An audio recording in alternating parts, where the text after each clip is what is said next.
Good morning. Today on the T Podcast, we have a Beau Bourque, president and founder of Beacon Realty. We're going to be talking today about all the good things about Lafayette, and he has some bullet points, the 5 Fs. We're going to be talking about that in just a second, so stick around and find out.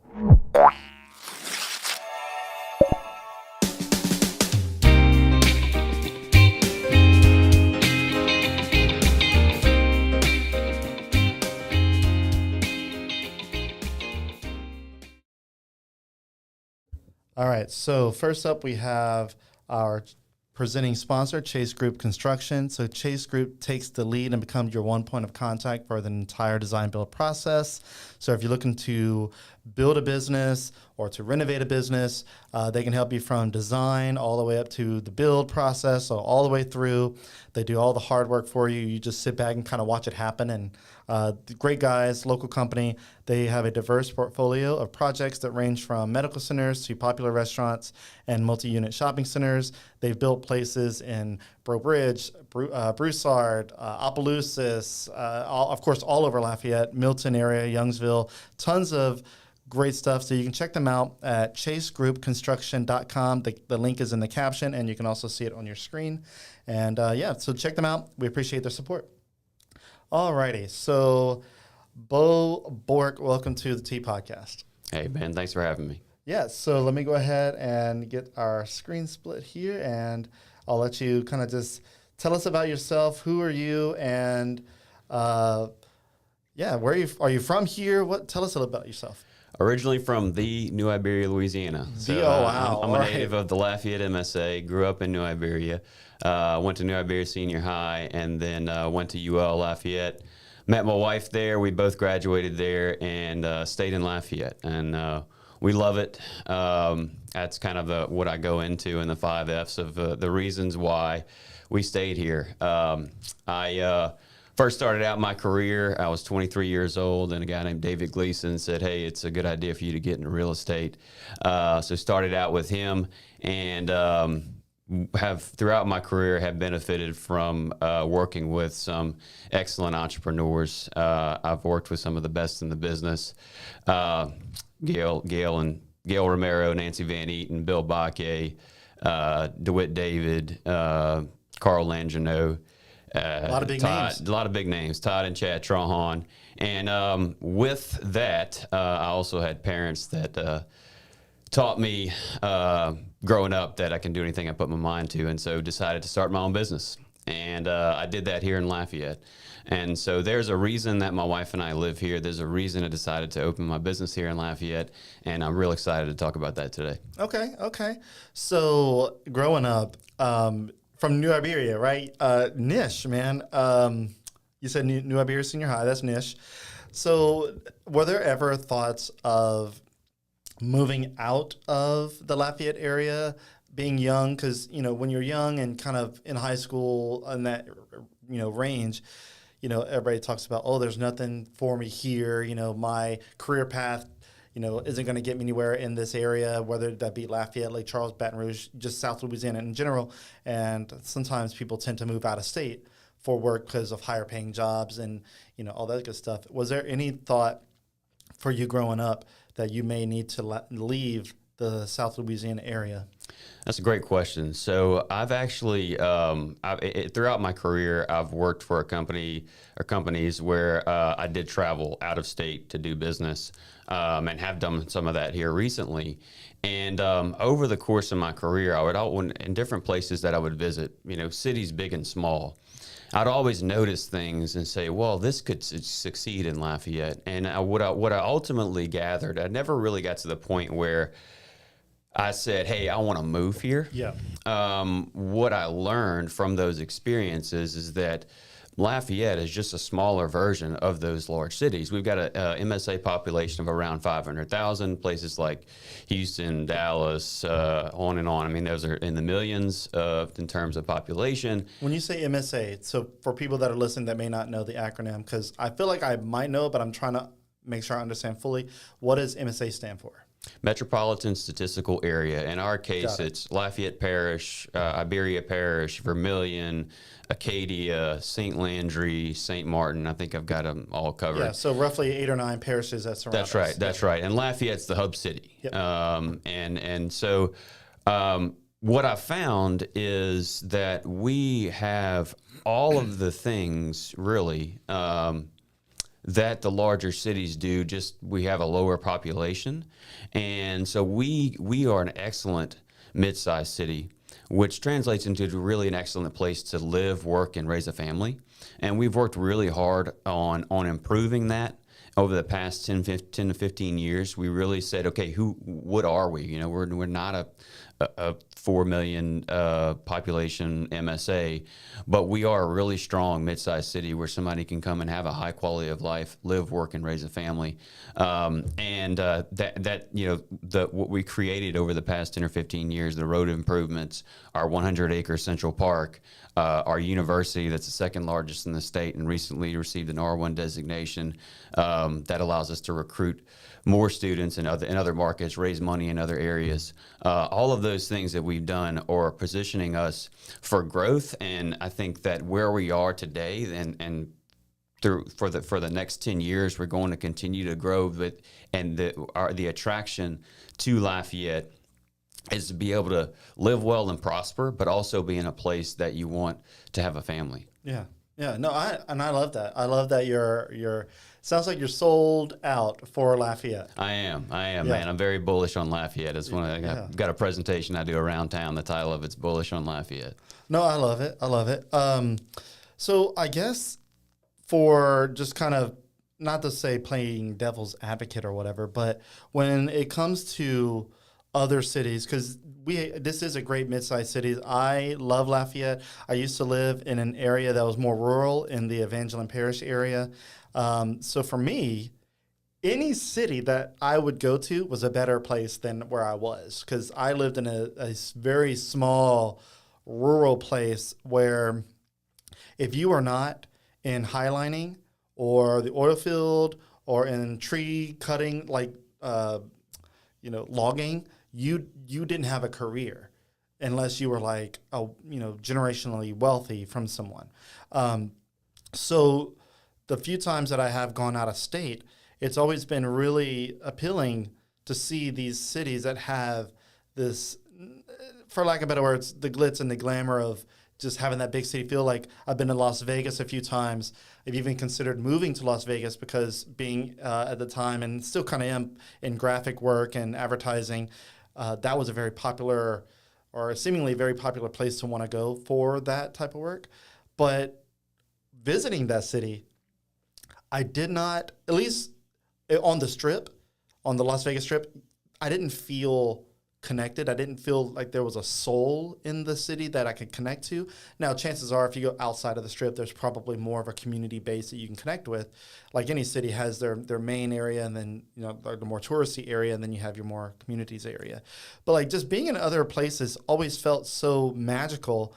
And then I lived in Lake Charles for a little while. I loved Lake Charles for very specific reasons, but didn't feel connected there. But whenever I moved from Lake Charles, inevitably back to my mom's place, and then had a chance to move to Lafayette, whenever I came into Lafayette, there was something about the area that was just, I don't know, a magnet. So I guess I say all that is, for those that are listening, maybe they're younger, maybe they're having thoughts of moving out, like what would be some of the things that you would try to tell that person to keep them in Lafayette? So kind of touching on brain drain, because you have a lot of people that are super smart graduating UL, seeing opportunities outside of Lafayette versus inside of Lafayette. Sure. So the through line here is connectivity, and collaboration and camaraderie. And it's a good time to kind of go into the 5 Fs. Yeah, let's go into the 5 Fs. Let's do it. A lot of folks talk about our culture, and how we have this unique culture. But what I did with the 5 F's is really go in to the things that we get really right, our core values that make up our culture. And the first is faith. Okay. And again, we're connected. There's camaraderie there. We probably have the most churches per capita of any place in the country. I do not disagree with that. We are. Some people call Louisiana, at least this part of the Louisiana, the Bible Belt. That's right, the Holy Land. Yeah. I've been in church groups with folks that have moved here, Lafayette, that have lived in other places, and when they were moving here, they were talking to their friends and like, "Whoa, you moving to Lafayette? You know that's the Holy Land." And so we've got a number of churches outside of just church service. Our folks are involved in retreats, small prayer groups, mission trips. It really is a part of our community, and I would say the highest priority, which is pretty unique for a place like Lafayette, other than anywhere else in the country. Fitness-wise, so you mentioned being in Las Vegas, and being on the Vegas Strip, right? So I recently went to a conference in Las Vegas, and I'm a fitness nerd. I compete in marathons, triathlons. I run with a run group at Reds. I'm at Reds every morning, and I go to my conference in Vegas, and I say, okay, well, I'm going to run down the Strip in the afternoon. And at one day, I was by myself. Everybody just walking down the Strip, and like, what are you doing? Exercising on the Vegas Strip? Like everybody, they're on the opposite end of exercise. Right. They're there for leisure. You're there for that's it. And then I ran again and ended up running with a group of guys from London, which was kind of cool. That was a positive experience, but that was just kind of an example of okay, what do we have here? Well, I felt a little out of place running and training in a place like Las Vegas, but fitness, the second F. So we've got a really active fitness community here. I think Red Laurel's is one of the most... He's probably one of the biggest reasons why the fitness community is so big Absolutely, here. absolutely. I say that's the reason. There's no other place like it in the country. And from that place, it's the largest health and wellness center, I think most comprehensive health and wellness center. And from it, we have a run with a group. We start at Reds, we finish at Reds. It's just that it starts there and spills out into the community. And one asset that we have, our environment that we have is very connected. We are able to run, bike, swim, of course, at Reds, but the routes that we run are easily connected with Moncus Park in the middle of it. You get a big, large area to train, and you're able to train for the highest of levels of competition. So we have locally here the Zydeco Marathon, which is our local marathon, but you're able to train and really qualify for the bigger ones, the Bostons and New Yorks and wherever you want to go. We have the environment to do that here. That's pretty unique. I mean, not everywhere has an environment built well enough to be able to train for competitions and really reach any level of fitness, the highest level of fitness you want to reach. Yeah. Same thing in faith. I mean, that you want to become pro. You want to master your craft in those two areas. We got it for you, and those are arguably the two most important. I skipped family. I apologize. Faith, family, then fitness. You got me thinking about the Vegas. Oh fitness no, it's all good. It's all good. But family. So faith, then family. My wife and I have 3 kids. They're 7, 3, and 2. A big reason we stay in Lafayette is because of the family-friendly things that we can get out and do. Yeah, very family-friendly here, for sure. That's correct. That's correct. So, of course, I talked about Moncus Park. I mean, 100 acres of open green space for your kids to just go run and play when you got. And it almost wasn't going to happen. Yeah. We that's a major win for us. I live on a 1/4 acre lot. I've got a decent sized backyard, but every now and then we need a larger place for our kids to just go run around. Yeah, stretch the legs. So we've got a really cool open green space, and oh, by the way, we've got an excellent playground, a really neat amphitheater, a great place for folks to. I mean, the farmers market there is great. So real asset for our area, very family-friendly asset. But beyond that, you have places like Adopted Dog Brewing. You can go and have a beer, have a nice meal, listen to some excellent live music. And you can bring your dog. Bring your dog and your kids. And we bring our 3 kids there. Yeah. We see our friends there all the time. They have kids. Our kids are playing with their friends that they see. And it's a really, great Friday night, Saturday night environment for everybody to have fun. And there's not many places around town that are like, whoa, you can't really bring your kids here. Yeah, there's like maybe one or two. I mean, a few after hours kind of thing, whatever. But for the most part, whatever you're doing, whatever we're doing here around town, you can bring kids. Certainly, like for us, it helps having our parents here. My parents are 15 minutes away from us. My wife's parents are 15 minutes away from us, so that helps. But I think the environment for folks that may not have that as a luxury is very family friendly. So we knocked that out of the park as well. Well, let's get to the other 2 F's in just a little bit. I do want to mention my next sponsor, and that'll be the last sponsor that I mention real quick. So that is the Music Academy of Acadiana. They are Acadiana's top choice for music lessons. So if you're looking to learn a little bit of music, or if you have a kid that's interested in learning music, you can check them out. They teach in piano, guitar, drums, violin, saxophone, flute. They even help you improve your voice if you are looking to do that. If you are not a good singer, and if you don't know how to play guitar or drums, if you're musically not inclined, but you have a good ear, I guess, for music, and you like the way music sounds and you want to help improve it, they also teach and help people learn audio production, so you can kind of do the behind-the-scenes type of stuff. The instructors are very well adapted to all ages and styles. They've even sent students to college and major music competitions like American Idol and The Voice, if you still watch any of those things, but they've been on there. And it's founded by UL Lafayette Music School graduate Tim Benson, who is also part of the emo early 2000s cover band called The Criers. Really cool band. Check them out. Ultimately, their goal is to make music lessons fun, educational, and to help foster the next generation of musicians and creative thinkers. Their website is musicacademyacadiana.com. Check them out. They are super great people and also very local. So, all right. So now back to the F's. We're giving a lot of F's today here. Yeah. All right. So you were talking about family. I don't know if were done with it, but I felt like you were about to move on to the next one. I was, yeah. So what is the next F? So it's fitness, which we covered already. Yep. And so we've covered faith, family, fitness, and the next one is fun. Fun. Oh, we all like fun. Faith, family, fitness, and fun. And we've got a lot of different things you can do to have a lot of fun here. We've got nearby, you've got things like Chico State Park if you're an outdoor recreation type person. Yeah, I went to school in Bayou Chico. Yeah, man. Right there. It's in the woods, pretty much. Oh, it was awesome. We took our kids there. We did a hike in, hike out. Yeah. The cabins are great there. The campground's great. It's an hour from our door in the middle of Lafayette. It was about an hour there, hour back. Excellent day trip, great overnight place.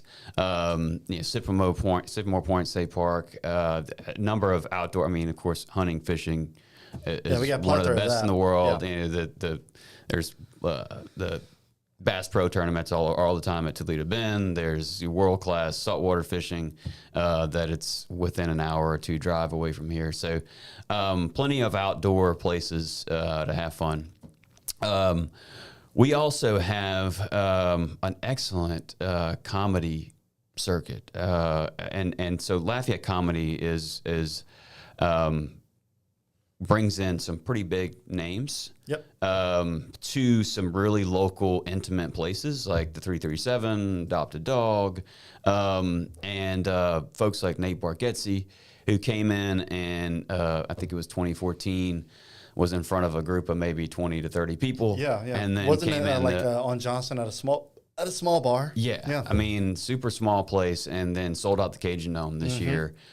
He travels all over the world. Yeah, he was on SNL and everything. Absolutely. So for him to come to Lafayette is a big deal. So that's kind of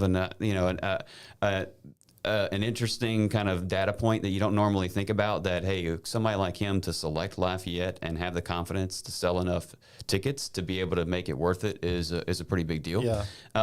You got to give a lot of props to, like you said, Lafayette Comedy Group for really pushing to get those bigger names here. And some of them, they, like you said, Nate was here before, and Lafayette Comedy had him here early in his career.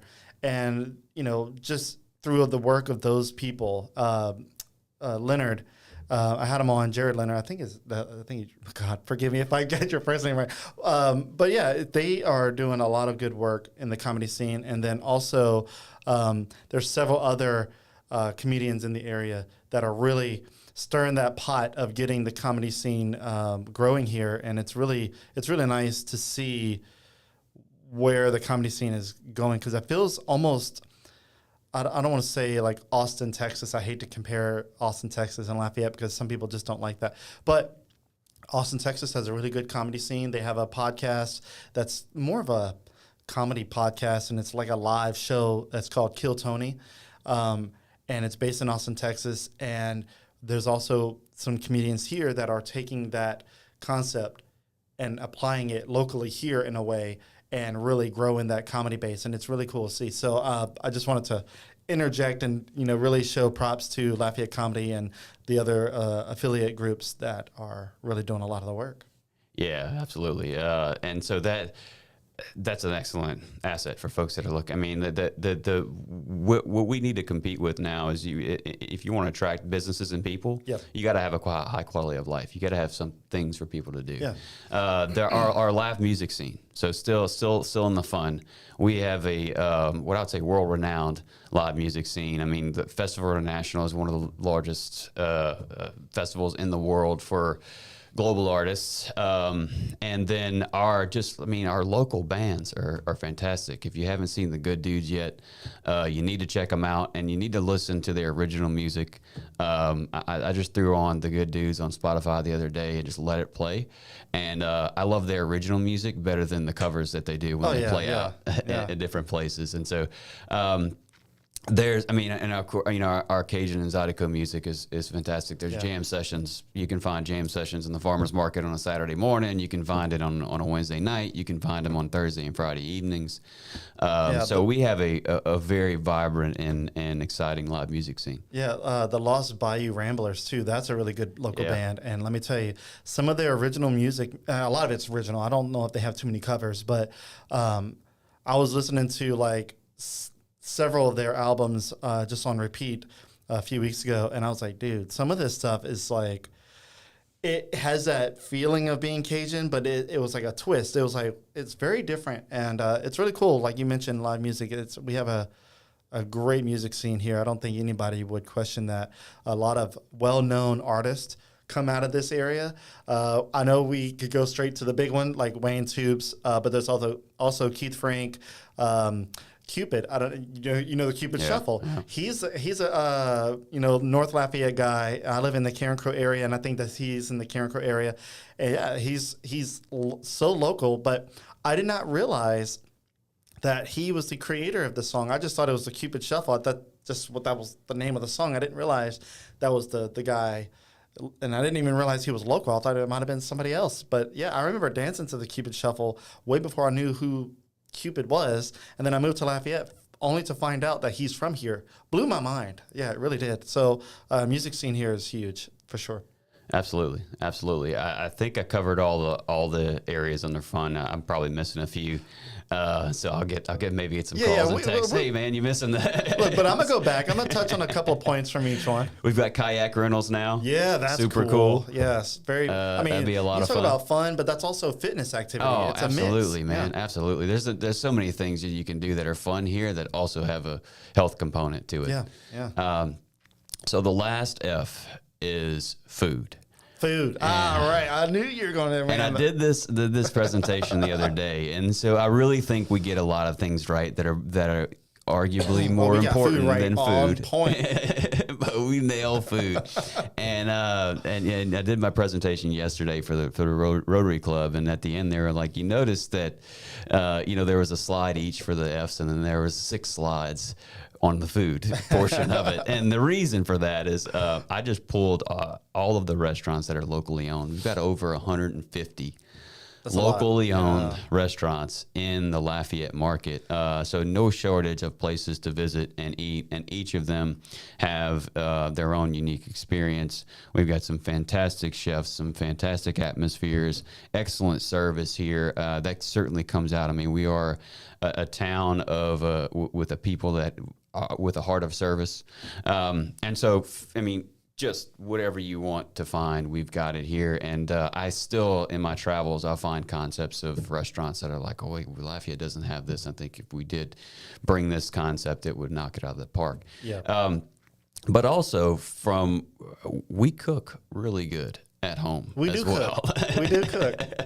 And so that's a source of gathering for us. That's a source of fellowship to enrich our relationships, not only with our family, but our friends. And so it's interesting that we've got a place where we do eat out quite a bit. Restaurants are supported, and they're able to do well here. That's why we have so many of them. But we also have a place where we cook really well at home, and we invite our friends over, and that's kind of important to us too as well. Yeah. We use it for celebration. We use it for healing. When, in times of recovery, we'll cook for people, and all of the friends that I've had that have lived different places and come here. That's one of the things they mentioned is like, God, I can't find food like this anywhere else. I had a friend of mine that went up to a wedding up in the Minnesota area, and he's like, hey man, can you send me your gumbo recipe? And so, so I'm sitting in like Savoy sausage, fresh Cajun, and he's like, dude, they don't have any of that here. Can you kind of like rephrase it to whatever you think they could have here? So, look, man, it's unique. We do it really well, and it's something that excites people. It comforts them and puts a smile on their face, and so I think it's a real asset that we got food right. Oh no, look, we nailed food so hard here. I don't think anybody's questioning that. It was interesting though. A few months back, maybe a couple of years now, I ran a poll, and I think it was simply just who has. What area code has the better food? And I think I only included 2 area codes. It was 504 and 337. 504 is very specific to the New Orleans area, but 337 is quite larger. But still, I think most people associate 337 with the Acadiana areas, Lafayette in general. And it was overwhelmingly more leaned to the 337. Even people that were from New Orleans area said, whenever I moved to the 337, I thought I knew good food, and I didn't. Like, this is where it's at. And a lot of people, of course, say, the home-cooked foods here are where it's at. And it is. And it's interesting because when somebody that is a home-cooked chef tries to open a restaurant, that is a Cajun-style restaurant or a Creole-style restaurant, you have interesting pushback from the locals because the locals are so adamant that they cook better at home. So while we have tons of restaurants here and that range from a wide variety, I get a lot of people asking, why don't we have more Cajun and Creole restaurants? And I tell them, I'm like, look, most people claim that they cook better at home. So if you want good Cajun Creole food, there's a couple places that do it really well. The Cajun Table, Don's Seafood Hut on Johnson Street, Laura Two's on University. So you have a couple, but if you got to try to get invited to someone's house. That's right. That's right. And what you'll hear from folks in other parts of the country is, man, if you come into Houston, Atlanta, Dallas, open up a Cajun something. Oh yeah. There's a line out the door. You put the word Cajun on anything, and everybody's usually like, oh man, let me check it out. But locals from Louisiana, if they go out of state and they see the word Cajun on something, they're like, I don't know. Yeah, I don't know. Cajun right. shrimp, probably not. That's right. But when a Cajun or a local Creole person moves out of Louisiana and opens a restaurant that is Cajun Creole based, typically, like you said, that is where the good stuff is, because you can't just slap the word Cajun on it and add a bunch of red pepper and think, oh, this is Cajun. It's not. There's different things. A lot of it has to just do with love. You got to put a lot of love in it, and how do you measure that? It's hard. Absolutely. But yeah, there's a few success stories outside of the state where locals have moved out and created something. But yeah, for the most part, man, bigger companies try to capitalize on the Cajun Creole name and just slapping it on a menu item, and it might be good, but it's not what you should expect here if you're here in this area. Sure. That's Certainly. That's my perspective on it, at least. So we could talk about food all day. I want to go back to the first F, faith. So I am I guess the correct word in the context of what we're going to be talking about is a Protestant. Whether you believe that that's good for me or not, that's for me to deal with whenever I die. So, but whenever I moved here, I was only an hour away. I lived in Turkey Creek, just 30 minutes south of Alexandria. And as you go farther north in Louisiana, you get more Protestant-based, Baptist, a lot of Pentecostal, just different variety of Protestant-based churches. But as you go further south, specifically central South Louisiana, Lafayette area, the amount of Catholic churches in one area there's just so many, and not just small ones either, like some decent sized Catholic churches. And the amount of Catholic people is just so much more.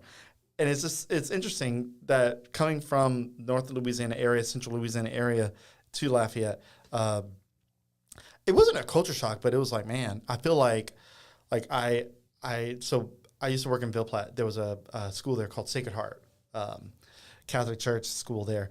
And I only knew whenever I was in Ville Platte, whenever I could tell that I would see like the plaid pants and skirts, and I knew I was around a Catholic population. And then I moved to Lafayette, and it's like I felt like I was in Ville Platte, but times 20, just so many. When STM lets out of school, like all the south side of Lafayette, there's like plaid outfits everywhere. It's like, oh, STM just let out. So it's interesting, though. I didn't know if you have any data points or anything to talk about the amount of churches and in relation to people, anything like that. Like, if you can speak on anything about that. Yeah, so the majority, I've got it in one of my slides. It's like the majority of our population is Christian, and then there's another chunk of it that's has faith in other areas.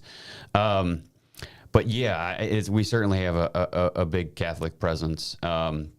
My wife's from the Baton Rouge area, Denham Springs, and when we would visit her parents there, there was one Catholic church there, and the remaining of her were Protestant or other denominations. And but what I really love about what we have here is you don't necessarily have kind of a competing, like, oh, you should be Catholic, you should be Protestant. Faith is a big part of our culture, and I would say 95% of us believe in. I'd say probably 90% believe in Jesus, and maybe 5% of some other things, but it's very strong here. In other parts of the country, it's opposite. I mean, there's like 90% of the population has no faith in anything, not Jesus or any other. They just haven't had good food yet. That's right. I think the food probably correlates with the faith. That's right. That's it. So I think that's for us, it's not like a hey, I don't want to make it a Catholic versus Protestant thing. There's we follow Jesus. We see the benefits of that. We are connected. We have this. Our main goal is to get us and our family to heaven, and that's something that puts everything else in line and allows us to live a fulfilled life. And so, together as followers of Jesus, how do we bring more people closer to Christ, and not necessarily like, oh, you should go to this church or that church. Yeah. But it's a big part of our lives.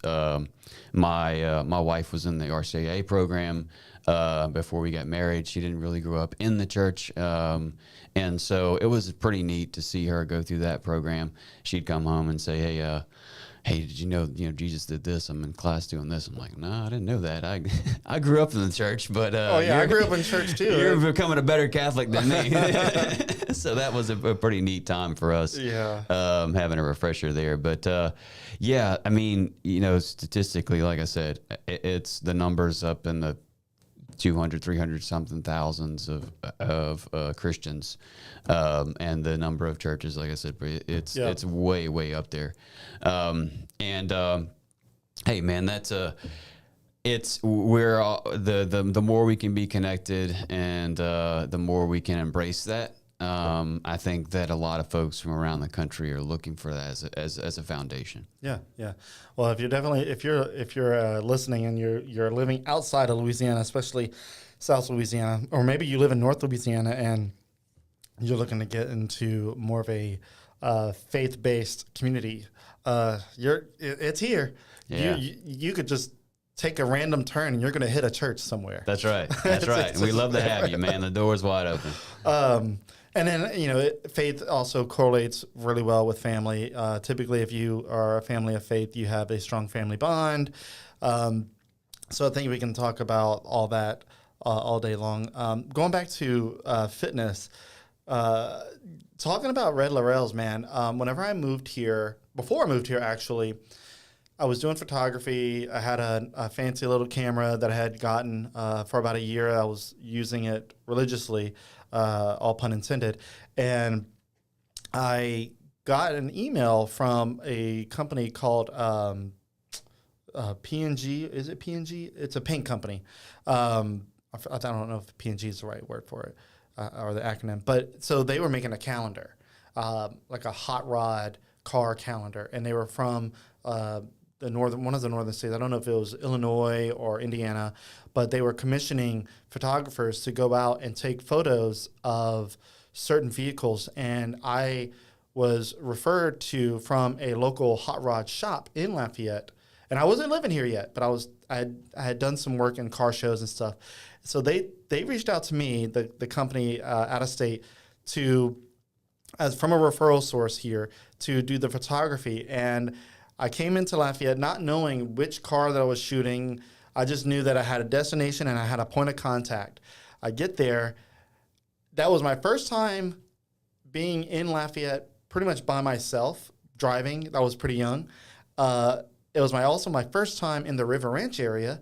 This was like when River Ranch was still kind of infancy, like the Camellia Bridge was not long built. I go over the Camellia Bridge. I get into the River Ranch. I get into the heart of River Ranch, kind of where the pavilion and all that stuff is. They were filming a movie.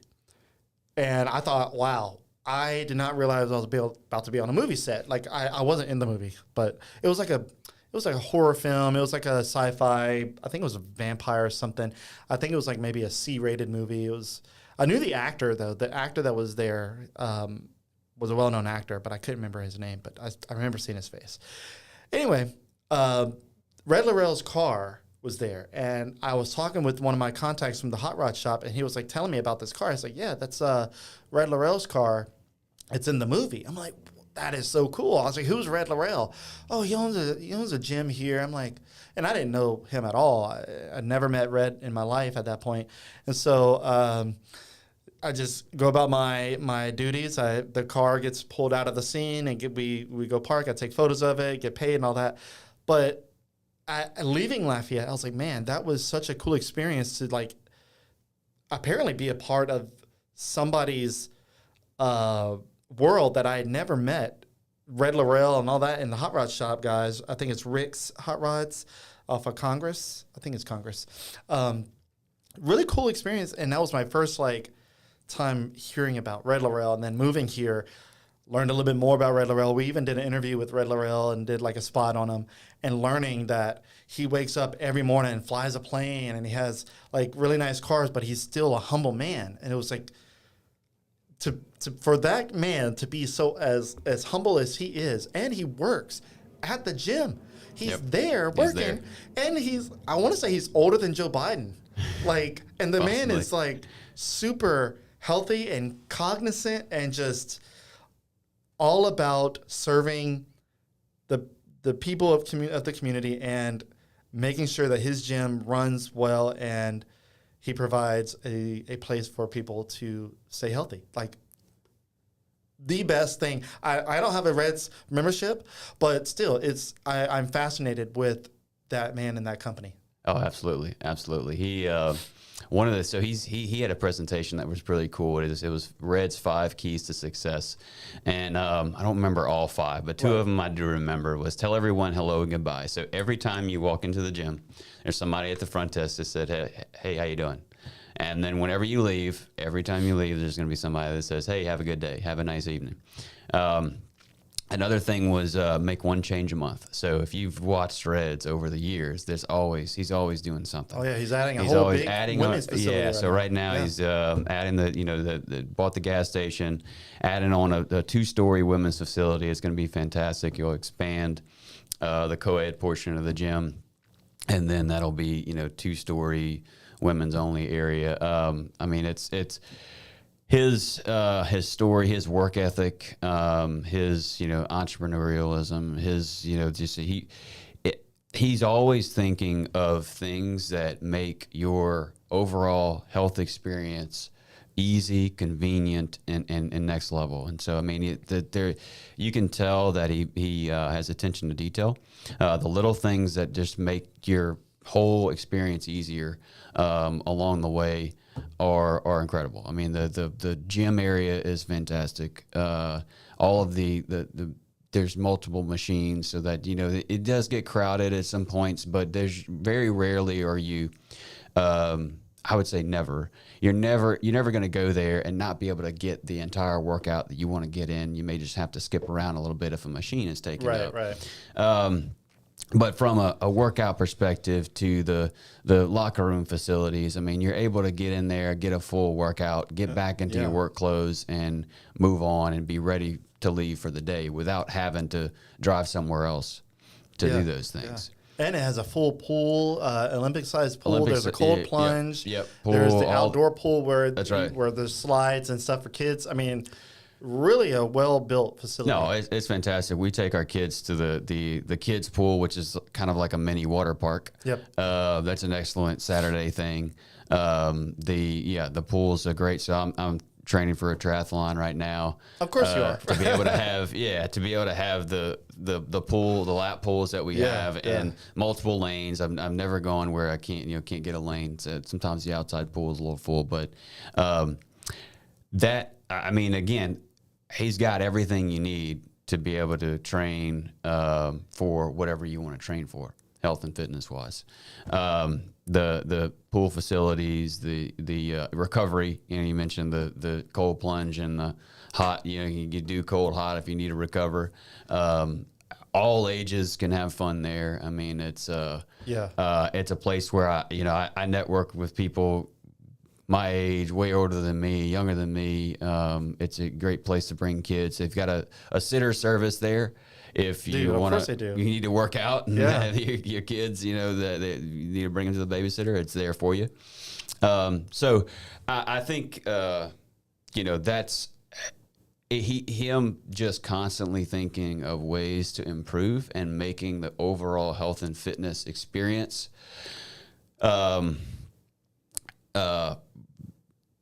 easy for someone, because it's like naturally as humans, when you want to say, okay, I'm going to start on this health and fitness plans.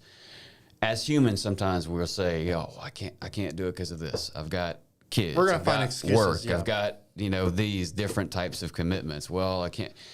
He's found ways to make a place where you can, if you want to, eliminate all the excuses that you have of why you can't. be healthy and exercise. It's really, I not only do I use the facilities, but he inspires me as an entrepreneur. If he's there, I try to talk to him and get ideas from him, pick his brain, learn more about his story. Yeah. Fantastic human being, a great man, and just really a one of a kind place that I use to recruit folks here. And when I was on a tour yesterday having this same conversation, and I'm talking about it with a friend of mine that's out of town. I need to check it out next time I'm through there. I need to drive by. So, I love it. I could go on for a long time about it. Yeah. Well, I think what's really interesting about Reds too is Lafayette being the smaller city that it is really more rare to see famous people in Lafayette because we are such a small community that, for example, in New York City, it's a common thing, to see someone who's famous walking around, or Los Angeles famous walking around. But in Lafayette, if that happens, we are so, as a community, deprived of seeing famous people walking around the streets that when we do see it, people are like immediately trying to flock and try to find them. But what's really cool is if you're a part of Reds, there are occasions where you'll see famous people in Reds. Like many, many times, Shaquille O'Neal is just in Reds working out. Yeah. There's several others that I can name that I've seen at Reds, or people that like they're working out and they'll like take a selfie and try to get that person in the background, which I think, you choose your own judgment on how you want to approach somebody who's famous, because sometimes, famous people just want to be left alone, and I get that. But yeah, it was, if you want to see a celebrity signing, you're probably going to see it at Reds. Yep. It's so weird. Oh, yeah. It's so weird to think about. Yeah. Athletes, if you're a wrestling fan, the wrestlers, man, they love coming to town. It's like, I can go work out at Reds. Well, yeah, whenever WWE's in town, like a lot of them go there. Yep. Yeah. So, I'm pretty sure it's open, like Reds probably opens it for them to come like work out and like prepare for that night just to for that reason. And that's probably just out of Reds kindness, like, hey, y'all come. They might have a membership. I don't know. But still, yeah, celebrity signings at Reds. I'm so fascinated with that because when I moved here and I found out that Reds had celebrities working out there, I'm like in a world where I grew up relatively sheltered in the sense, to be in Lafayette, to know that there's like famous people walking around in certain areas of the town blows my mind. And then even now, there are people from Lafayette that, of course, they've moved out of state into other cities, but I feel like we have more people that have become celebrity-esque in one way or another from the Lafayette area, from the Acadiana area, than majority of any other place, excluding like the New Yorks and Los Angeleses. Some of the most well-known TikTok influencers are from the Lafayette area. I don't know if you know who they are, but they're big. Not entirely familiar, no. They're I'm not big on TikToks. Well, I'm just, but yeah. I mean, no, I'm not disagreeing with you. But yeah, man, I think that, once, with the way technology is now with, TikTok, social media, kind of that one positive thing that brings out is if you got a pretty unique culture and you're a place that maybe before, just 10 years ago, wasn't really on anybody's radar just because it's not one of the majors, it's, too small of a city. Well, now in the world of remote work, where folks can really just kind of cherry pick where they want people to live, we're ended up and combined with the social media experience, where Lafayette's popping up on a lot more radars. Oh yeah, for sure. And so I think that's only going to continue. I think you're going to see more talent, just as a result of population growth. More and more talent, or call it famous. Yeah. More famous than Ben Powers and Beau Bourque. Right. We're up there, but hey, higher than us. Well, let me tell you, there's definitely some talent in this area, and you know what I think? It's because of I'm just gonna throw it out there. I think it's because of the 5 Fs that we have. The type of talent that gets recognized, and there's probably an F that could be added, but I don't know how it would be added, but it's probably in there. The culture, and I guess that deals with family and faith. All of it deals with culture, really. The food we have, like you mentioned, we're such a unique area that when you do go to a place outside of this area that's so culture rich, it's hard to hide that feeling and that culture, that vibe that you pull from this area. So if you do go to another metropolitan area that's larger, like Los Angeles or New York, or somewhere bigger like Houston, even though Houston is a different animal, Houston's more related to us than the others, so I'll keep the others. But like if you do go to those places, people pick up on there's something different about you, and just especially with the age of social media, you just create a couple of viral videos about your area, and you talk about let's say your accent or the culture that you live, the food. People latch on to that so much because of the Cajun Creole influence that we have, that people are so fascinated by it. So I think that also propels certain people into call it celebrity status if you want, more so than somebody who's from middle of nowhere flyover state where their culture is pretty basic. We have a basic culture to us, like we're basic, but it's different. Like for other people, this is such a different area. Yeah. And that plays out into our business community as well.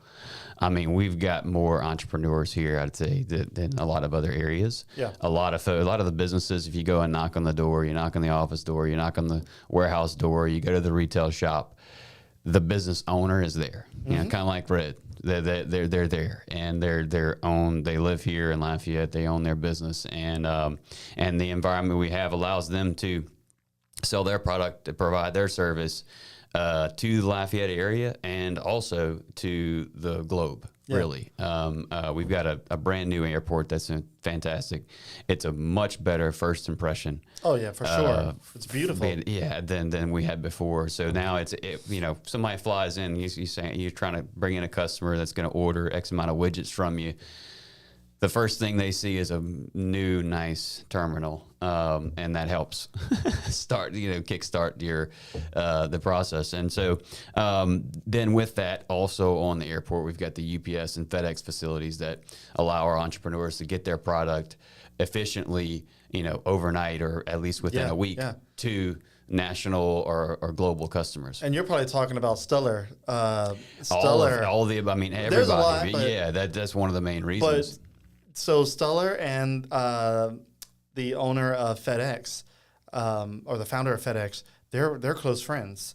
I don't know if you knew that. I didn't know that. So one of the main reasons why we have such a huge shipping facilities, shipping overnight, like we have 2 airplanes sitting at the airport, UPS and FedEx. One of the main reasons that we have that infrastructure in place is the relationship that one of our local guys, Matt Stellar, and the relationship that he had with the founder of FedEx to pull that company here and to create an infrastructure so that it would allow Matt Stellar to get his product out quicker. Because he was promising his customers that he would work on getting the product out faster, and to do that, he needed overnight air out of the state into wherever his customers are. And because of that relationship, that ingenuity and that entrepreneurial spirit, he was one of the biggest contributors to bringing FedEx and ultimately UPS to the Lafayette area to pull all that stuff out. It's really quite fascinating. Absolutely, and there's not many like it. And of a market our size, it's a bit unique pretty unique, not a bit, but very unique that we've got those types of facilities at an airport in a market our size. But yeah, fascinating story that kind of brings about the level of confidence and the figure it out and the conviction that our entrepreneurs have. And I think that because we get those 5 F's so right, that's what allows us to have that type of confidence and swag, and the work ethic that we have all stems from that culture. And so you see things like that happen. You see things like Matt Stuller make those things happen. And you're saying, well, how'd that happen in a market of this size? Well, because we figured things out, Right. And that's and so many different examples of that. Oh, there's so many. Yeah. And again, I think that's a result of our 5 F's that plays out into business as well. Dude, I love the 5 F's. I think you really touch on every major aspect of what makes this area such a good area to live and, of course, work and play. One other company that I want to shout out, that whenever I moved here in 2010 and I was doing graphic design work, trying to work my way up to, because I don't have a college degree in graphic design. I don't have a college degree to speak of, but I grinded and I worked to get where I needed to get and to move myself up and to place myself in places where would get me where I needed to be. I was working at a t-shirt shop and I was, there for about a year, and I needed to move on. And so I looked up graphic design jobs on one of the employment websites, the many that were there. And I saw this company hiring a graphic designer called golfballs.com. And I was like, golfballs.com. And it was like it was an obscure ad for the golfballs.com application. I'm like, oh, let me look into it. And I read the requirements, and one was like a bachelor's degree in fine arts or whatever have you. And I'm like, I don't have that, but I think I know what I'm doing. So let me just apply. And I thought it was fake at first. I was like, there's no way this company is hiring in Lafayette, but maybe it's remote work. And I was like, and this was 2011 going into 2012. Remote work was very, very obscure. Like, if you did remote work, you were one of the very few that did it. So I put in an application, and the next day I get a call like 7 a.m. from somebody at golfballs.com. I'm like, this is a real place? They're like, yeah, we're actually based in Lafayette. I'm like, stop it. I said, where? Because I have never seen this place. They said, yeah, we're right on Johnson Street across from Jason's Deli next to Harbor Freight. I'm like, so I went to Google Maps, looked it up. Sure enough, it's right there. I went and had an interview and some follow-up interviews, got the job. I was there for 5.5 years, learned that this company was founded by a local guy who lived in the New Iberia, Lafayette area, in this area. I don't want to say exactly where he's from because I might get it wrong, but he was from this area. His name's Tom Cox. Mm-hmm. And he started the company in 1995 just as used golf balls. He would dive. Golfballs.com. Yeah, he would dive into lakes. He would hire a team that would dive into lakes grabbing golf balls. And he was the manager at one of the golf courses here in this area. And he knew that there was a market to sell golf balls, used golf balls. And at the time, that's what he was pulling out from these golf club centers in their lakes. And this is around the time that the internet was really starting to gain a lot of traction. And so Tom Cox was a very forward-thinking technology guy. And so he said, maybe I can just sell used golf balls on the internet. So he found the story of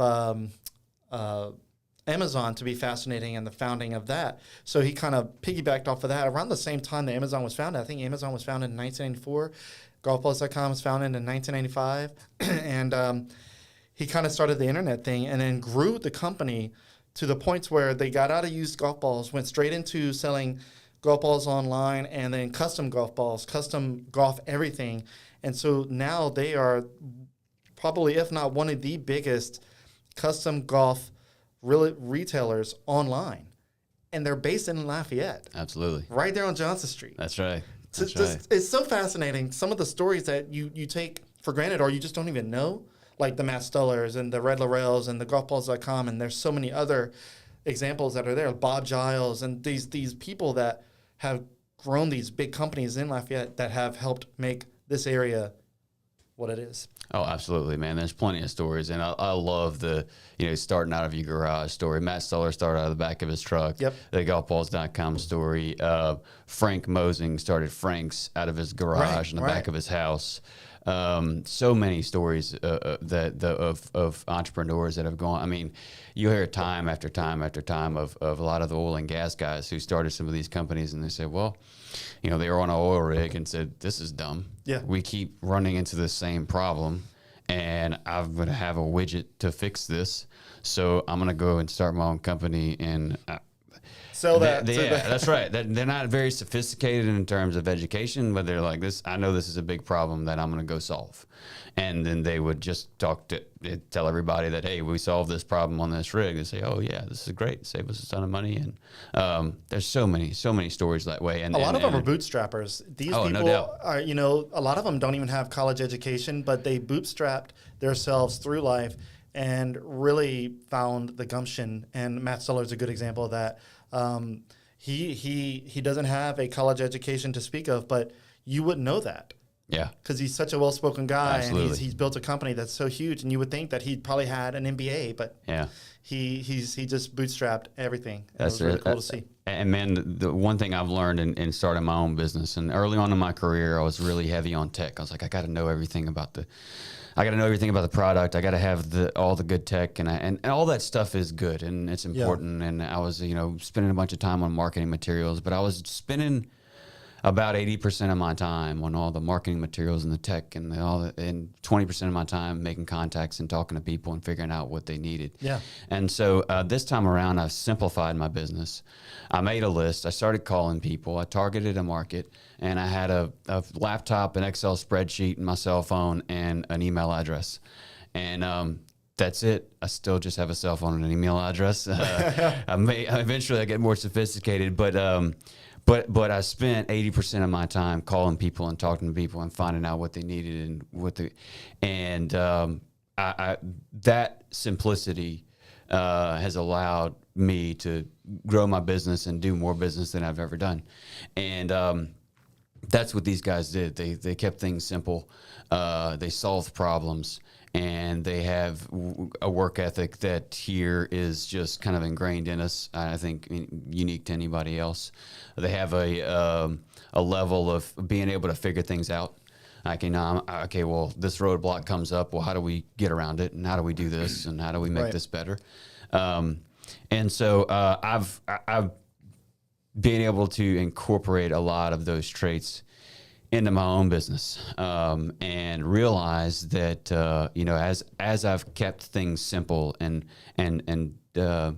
doing the key things, doing the right things right, keep the main thing. I've been able to grow my business, more than I ever have in my career. And a lot of these same folks here have done the same thing. And then over time, you eventually scale. We're an area where, private equity money will come in and look at these businesses and say, you've done what? You're in Lafayette, Louisiana. Your revenue is this. And it's happened time and time and time again. And so, but the reason these companies are so attractive is that we tend to keep things simple. We solve problems for people that have a high value impact, and we do it in a pretty simple way. And that's I guess if you want to look at my brand, I've got a minimalist black and white logo. You gave me the Jet Coffee cards, so very similar to Jet Coffee in that minimalist black and white logo. Instead of having the Grande or whatever names for the side, they have small, medium, and large as their sizes for the coffee. They got very cool names for whatever coffee flavor that you want. You don't really have to add or take away much of anything. They have a very simple board to read, they're crushing it. So that's another good example of a company. I noticed that one day. I said, hey, my model's kind of like Jet Coffee, even though we're kind of in two different industries. But you see that in our area. I think that stems from the Acadian culture. The Acadian people were do-it-yourselfers and figure things out, and that translates very well into business. Yeah. Man, this has been a great conversation. I think that it's the perfect time to wrap it up. I don't even think we could probably keep going and make this into a 2-hour podcast. I want to respect your time. But I love the 5 Fs. I love all of that. And it really makes sense, and it really drives home the significance of this area and kind of what makes this area special. If there's anything in Lafayette or that Lafayette could use or benefit or could do to make the area better, in your opinion, what would that thing be? Man, that's a great question. I think that we tend to sell ourselves short. I think that because we're here and just kind of living here, we don't realize what we have here. And so one reason I'm doing all of this is to put forth that conversation that it gets out there like, hey, we got a really special place. We've got a lot of very high quality assets. We've got a very unique culture here. Yeah. We are primed for growth. And so I would say that we could be a little more open to growth. We tend to sometimes like, hey, I want to stay a small town. Yeah. When if you want to stay small and you don't grow, then that's kind of how you end up going away. We don't want that. We want some growth. So I think for us to be open to growth is one thing, but also with that, tell people about our culture here. Tell people about the things we have. Get out and experience the things we have. We have a really excellent place where you can find some things to do outside of the house, and get out and experience those things, because it doesn't come out of you. I think it doesn't come out like a conversation like you and I are having unless you get out and experience those things. Yeah. And it's not something you have to go and spend a bunch of money on. There's a lot you can do here where you don't have to spend a lot of money. Absolutely. And if it is any money spent, it's very little. Like Mungus Park, Yeah. You do have to pay to park on certain days. Monday is free. But a lot of people complain about parking. I'm like, it's $2 for 1 hour, $4 for 2 hours, $10 max for the entire day. And it's such an asset to this community that people truly don't understand yet why Mungus Park is what it is today, and what that 100 acres could have been. It was never going to stay green grass unless somebody had stepped in. And it was interesting. The people that stepped in were self-proclaimed tree huggers. That's what they call themselves. And they wanted to save the property to not become another shopping center, to not become more concrete in the area where we have almost every spot of land is being bought and turned into a development, which is great for growth. But like New York City, they wanted to preserve as much green space as they could. And this one area had 100 acres in the middle of town. And this one group, this nonprofit, started up and protected that area. And they had to pour concrete for parking, but there is so much acreage of green grass that this would not be here. Certainly. If it were to be a different story. Sure, and so development's not bad. Right. Concrete and building new buildings is not all that bad. What we had there was an opportunity to increase our green. Before we had a public green space, our ratio was just way low compared to other places. And so we capitalized on an opportunity, which was a fairly new idea. And I think that that part of being open to growth in a place like Lafayette is being open as well to new concepts, because when you start creating a place that people really want to live with, which is what we have here, and you talk about it, new concepts are going to come. Right. It doesn't mean that you lose your core values. It doesn't mean that you necessarily have to lose your core values and lose the culture, because frankly, if folks are going to end up moving out if they don't kind of fit with the culture. There's something that none of us really control. It just kind of happens that way. But what we're creating here is going to attract a lot of growth, and it's also going to attract some really cool and new concepts that we haven't heard of before, we don't know a lot about, and sometimes that can be a little bit intimidating. And so I think that to get out and experience what we have and also be open to growth are kind of the two things that would be my ask of Lafayette. Nice. Awesome, man. Well, look, Beau, it was really great having you here, and I loved talking about Lafayette with you and really cheering it on and hyping it up.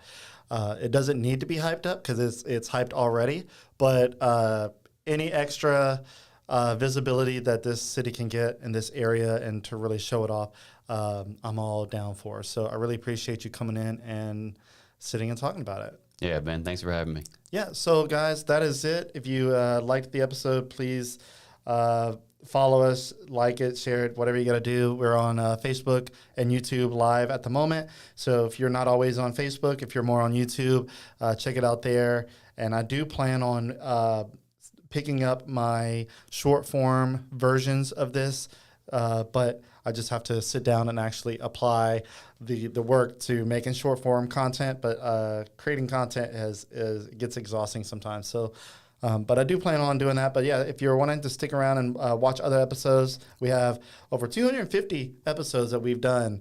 I think this might be 251 or 252.